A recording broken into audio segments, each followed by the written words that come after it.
मैंने कोडिंग चालू करी थी 10th के लास्ट में। मतलब 10th के लास्ट में मुझे एकदम से इंटरेस्ट जगा था। फिर बाद में मैंने 11th में कंप्यूटर साइंस ले ली। फिर मैंने 11th में प्रॉपर कोडिंग चालू कर दी अपने स्कूल में। जब आप कोई कोडिंग लंबे टाइम तक करते आओ तो आपका लॉजिक अपने आप बिल्ड होने लगता है। जैसे ही आपके सामने क्वेश्चन आता है तो आपके दिमाग में ही वो प्रोग्राम बन के तैयार हो जाता है कि आपको करना क्या है।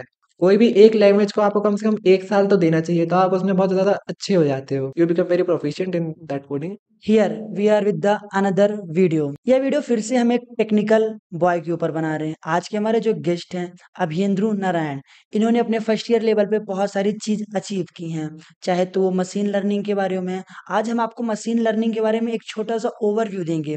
देन आज के परिवेश में जहाँ जावा बहुत तेज चल रही है, वहाँ अगर कोई बच्चा पाइथन चूज कर लेता है तो उसको क्या कोई डिफिकल्टीज आती हैं या चीजें सही चलती हैं। देन द अनदर थिंग, इसकी इंटर्नशिप सबसे बड़ा सवाल होता है कि फर्स्ट ईयर में बच्चा आता है तो पहले ही खोया रहता है कि इंटर्नशिप हमें करना है। तो आज अभियंद्रु का एक पर्सपेक्टिव देखेंगे कि क्या फर्स्ट ईयर में इंटर्नशिप करना जरूरी होता है या नहीं देखना। और हर एक इंसान का एक अलग माइंडसेट होता है, तो अभियंद्रु के तरीके से समझेंगे कि कैसे हम अपने टाइम को मैनेज कर सकते हैं। ये एक एनसीसी कैडेट भी हैं, इनकी 8.8 प्लस सीजीपीए है, ये टाइम को मैनेज करना बहुत अच्छे से जानते हैं। सो ये वीडियो भी एक इंफॉर्मेटिव पार्ट का होने वाला है। So watch the video till the end and enjoy the video.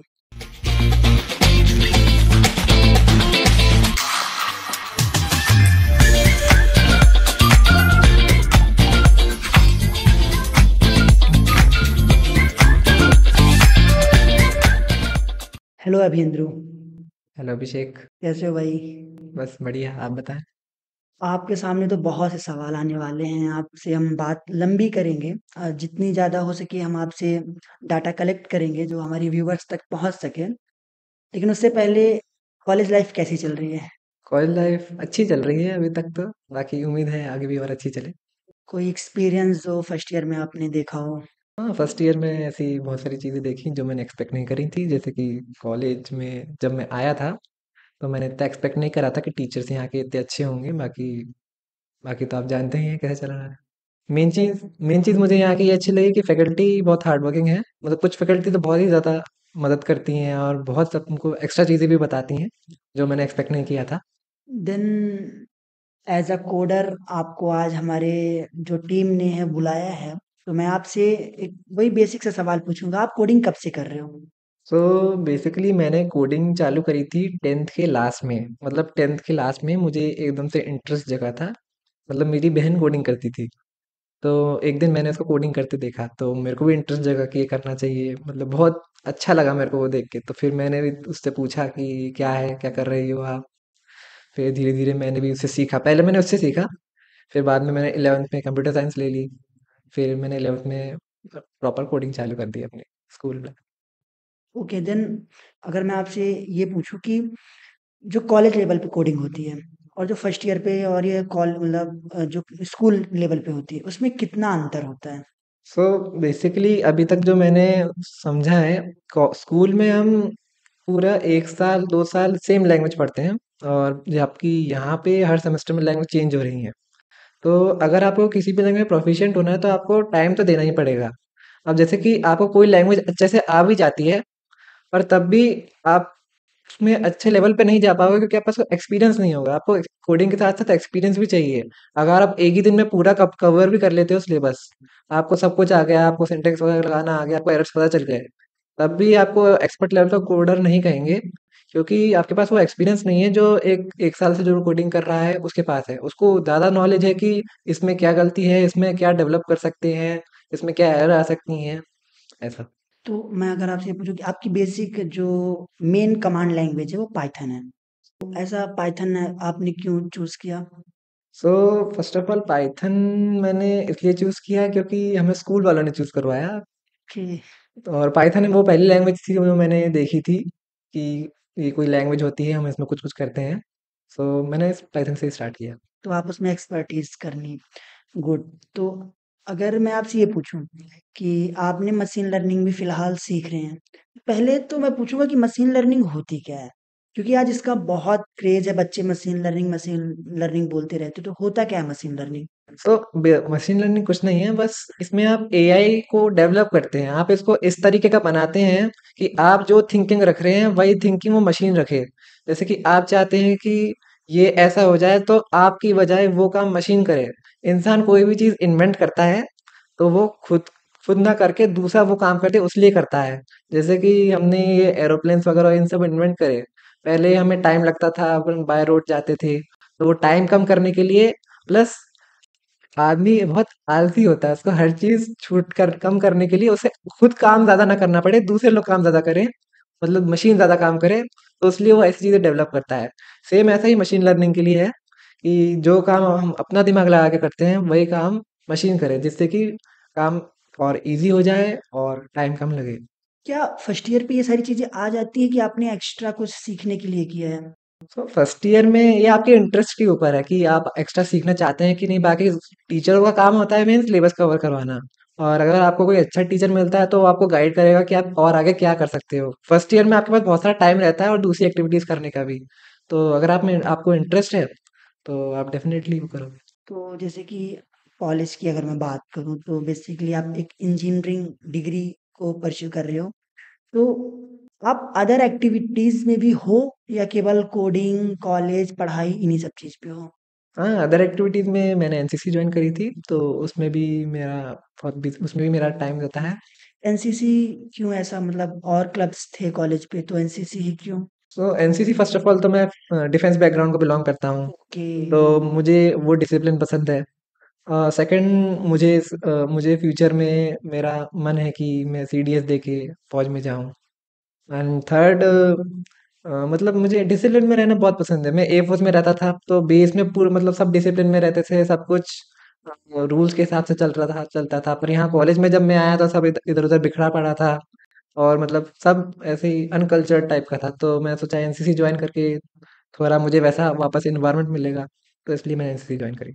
के दिन एक बड़ा बेसिक सा सवाल आता है जब बच्चा फर्स्ट ईयर पे आता है, तो जब स्टार्टिंग में पढ़ाई करता रहता है तो इतने सारे सवाल आते हैं, उसी बीच में वो एक और सवाल से घिरता है, वो होता है इंटर्नशिप। आपको क्या लगता है कि फर्स्ट ईयर में इंटर्नशिप इतनी इंपॉर्टेंट रहती है कि नहीं? नहीं नहीं, फर्स्ट ईयर में इंटर्नशिप बिल्कुल नहीं करनी चाहिए। फर्स्ट ईयर में आपको अपने स्किल्स डेवलप करने चाहिए। इंटर्नशिप क्या है? इंटर्नशिप आप तभी कर सकते हैं जब आपको कुछ करना आता हो। इंटर्नशिप में आपसे वो करवाते हैं जो आप इतने टाइम से करते हुए आ रहे हैं। तो अगर आप में स्किल्स ही नहीं है तो आप इंटर्नशिप करके वो अपना टाइम वेस्ट कर रहे हैं, जिसमें आप कोई अच्छा स्किल डेवलप कर सकते थे। तो फर्स्ट ईयर में तो इंटर्नशिप मैं बिल्कुल रिकमेंड नहीं करूंगा। जैसे कि आपने बताया कि आप जो कोडिंग है वो 9-10 से कर रहे हो।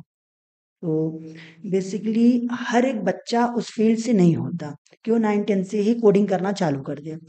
तो अगर कोई बच्चा जो जेईई, आईआईटीज़ की तैयारी करता रहता है 11-12 पे और कॉलेज पे आता है, तो वो जो अगर कोडिंग करना स्टार्ट करे, तो उसको कितना टाइम लगेगा कि एक बेस लेवल पे तो एटलीस्ट वो तैयार कर ले अपने आप को?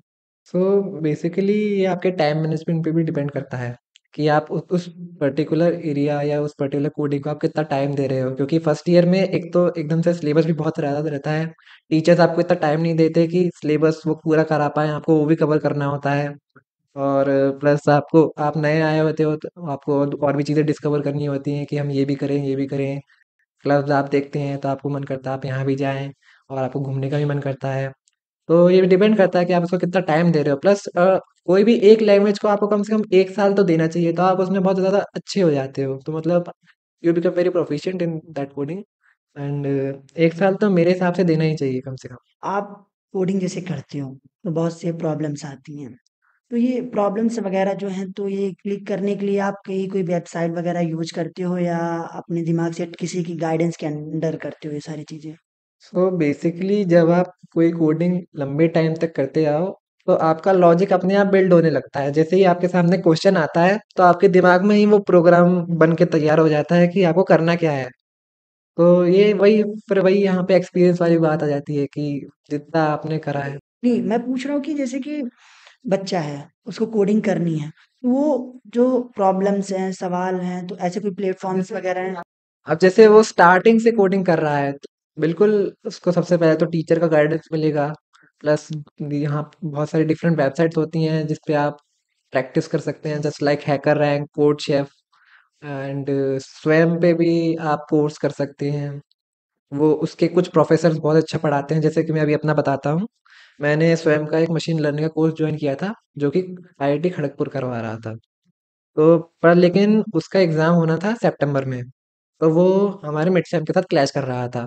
तो फिर मैंने उसको चेंज करके आईआईटी मद्रास वाला ऑप्ट किया।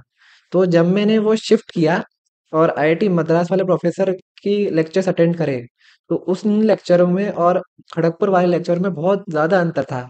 तो इससे मतलब दोनों की टीचिंग लेवल में भी बहुत अंतर था। इससे पता चलता है कि मद्रास टॉप पे क्यों है। उन्होंने इतने अच्छे से पढ़ाया वो चीज़, जो चीज़ खड़गपुर वाले ने इतने अच्छे से नहीं पढ़ाया था।